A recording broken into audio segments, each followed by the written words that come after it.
To work on our second program, we can leave our first program up as reference, or we can close it. So if we remember most of what we did, we're going to begin again in a new program. So Command or Control N. I'm going to save this as second program. Save it into my folder. Now void setup, upper parentheses, two curly braces. So open curly brace, return twice, close curly brace, slash slash, and setup. Couple returns, void draw, and then draw. So part of me is like, it really would be nice if it just dumped that core in. I could just push a button and I would get a core template. I can always save one out and use that where I open a thing and then do a save as and save out. So if I don't want to retype it, but in the beginning I'd encourage you to type it. I'm going to make my program a little bit bigger this time. That's 60. So 600 by 400. So it's a little bit bigger. Let's run it, see what it looks like. Okay. That's a bigger size there. Gonna move this over so they both fit on screen so we can see what is happening. Alright, so in this second program, I'll just make my window a little bit bigger. Now, when it comes to using the reference, the online help for it, I always have that open when I'm coding, because as you bounce around between different languages, it's really easy to know. It's like, I want to do this, but how do I actually say that? It's easier to use the reference than to do just a simple Google search. That's also another advantage of working in processing versus doing, say, something like just pure JavaScript, where we just have to do JavaScript searches and hope we find decent reference, because within processing, its core language is a finite reference, so it makes it a little bit easier to look for the things we want to look for. Now, I need to add some things before my setup, so I'm going to put some extra returns there. And the first thing we're going to do is something we probably should have done in the first program. I'll put in a couple slashes here to comment this out, and what I will say is John McCaffrey. I'm putting my name in. Second program. So now we know who it belongs to. Again, we can put as much white space in as we want. It just makes it a little bit easier to read. Now in the second program, we are going to do some things that are going to allow us to start animating one of those boxes or circles or ellipses or rectangles across the screen.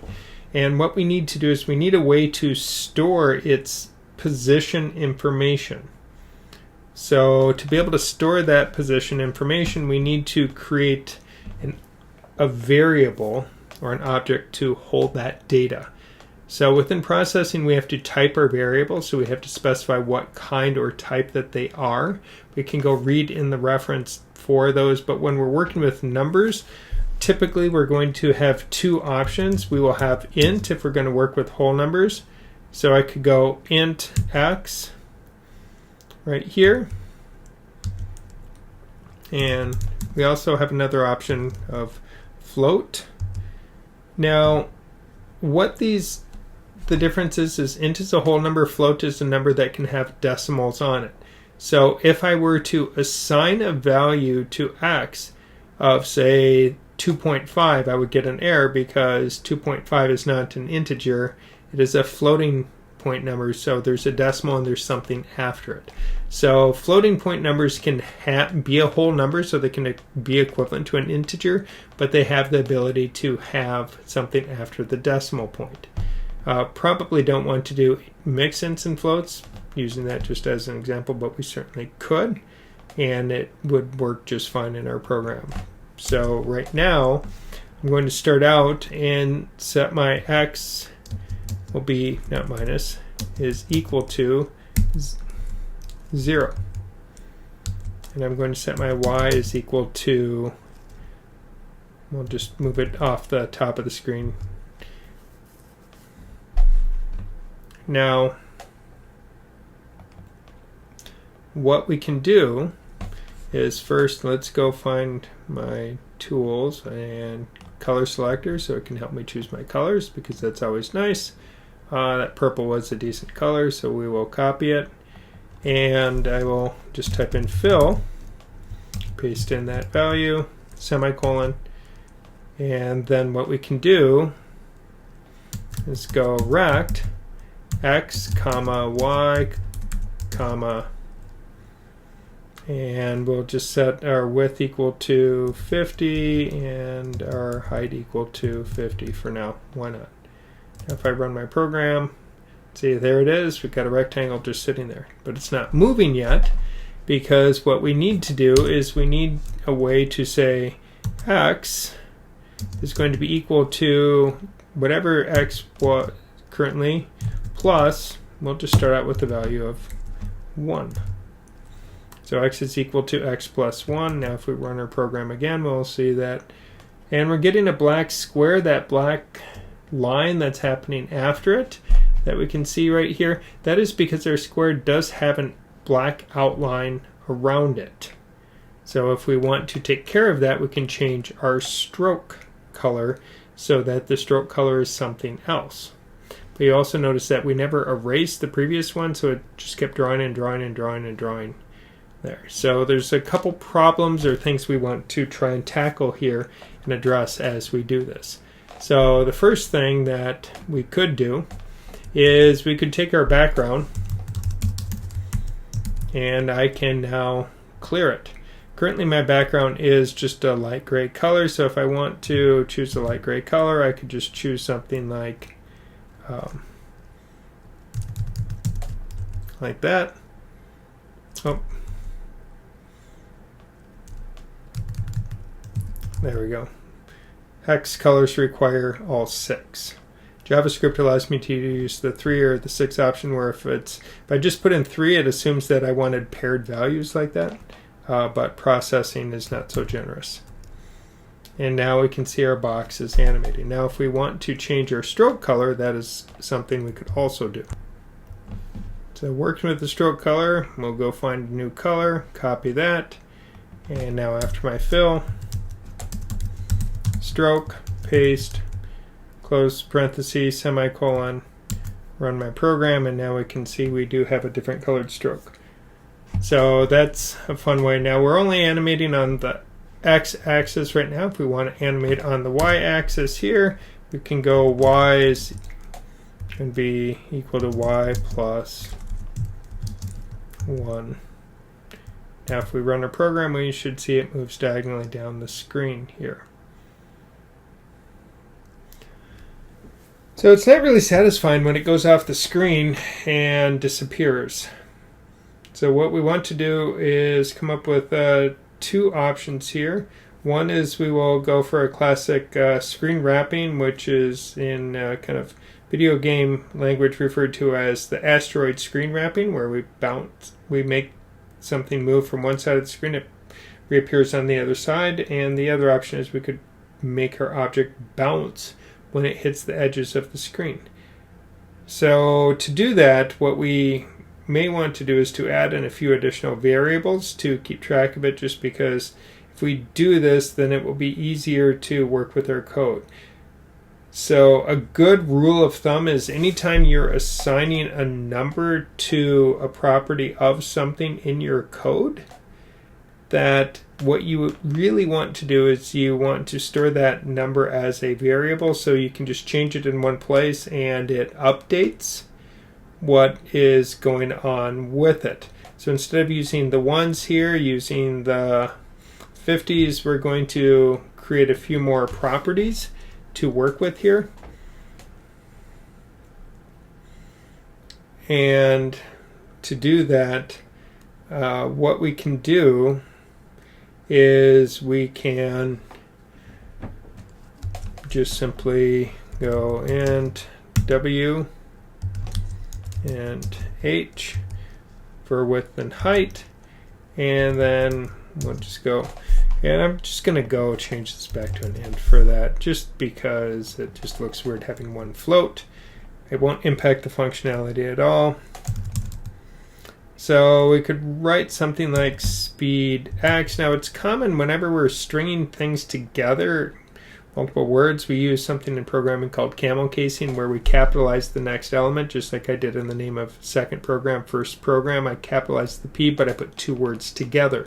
So when we're combining those things in programming words or language, it's called camel casing, like the hump on a camel.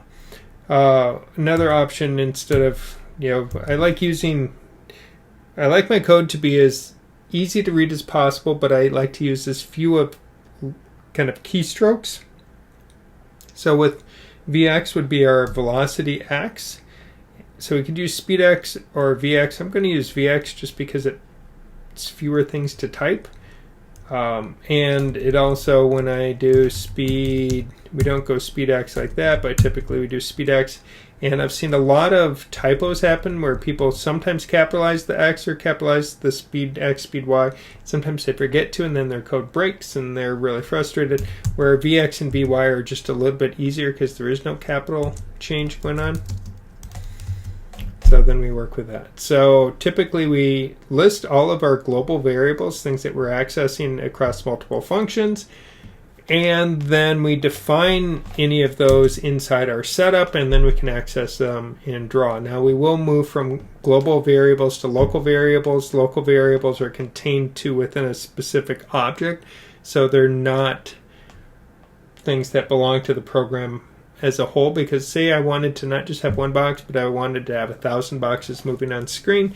We don't want to have x1, x2, x3 up to x1000, and then y's and widths and heights, and you see where that's going. That's really ugly. So we'll come up with better ways to manage that.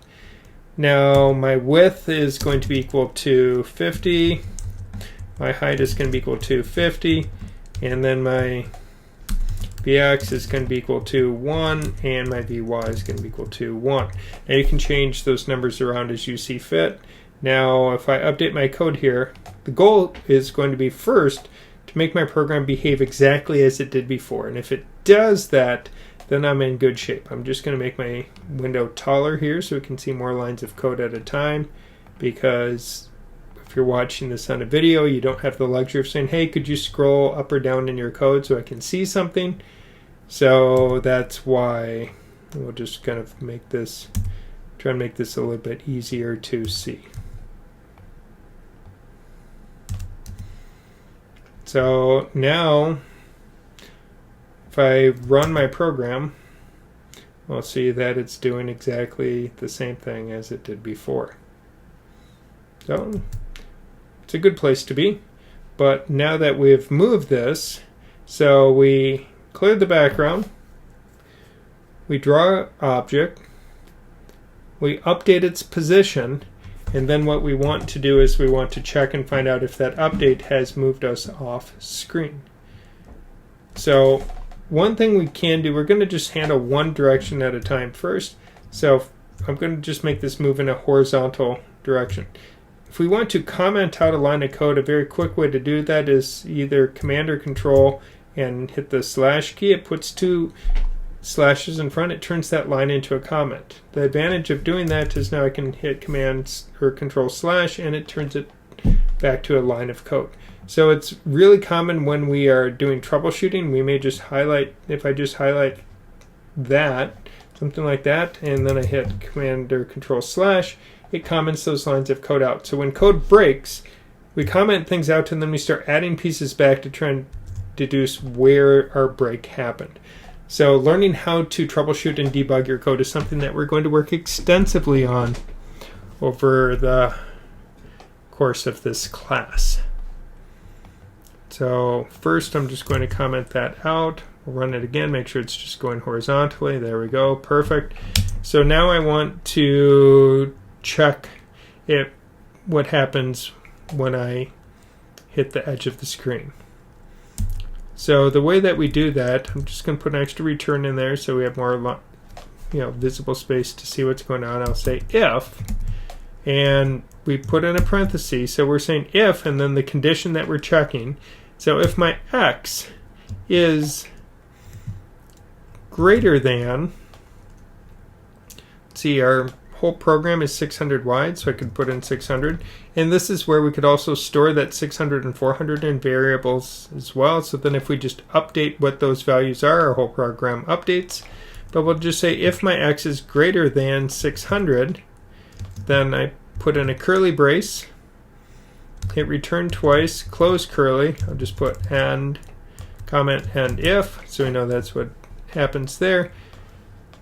What I want to do is say x is going to be now equal to, now if I set it equal to 0, it puts us on screen, but if I set it equal to a negative version of our width, what's going to happen is I will be putting that box just off screen, so then it will animate back on screen.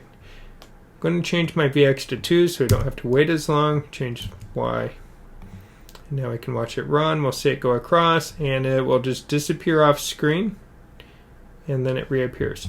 So remembering that we're drawing objects from the top left corner, so that's what x is. X has currently a value, as we can see it's moving across until it goes off and it wraps around. So this is where we're creating our asteroid screen wrapping as an option. Now if we were to bring back our Y and run this,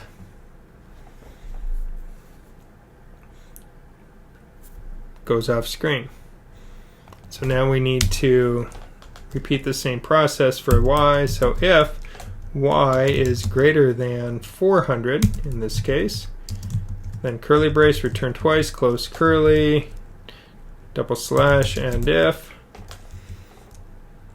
then we'll say Y is going to be equal to negative h.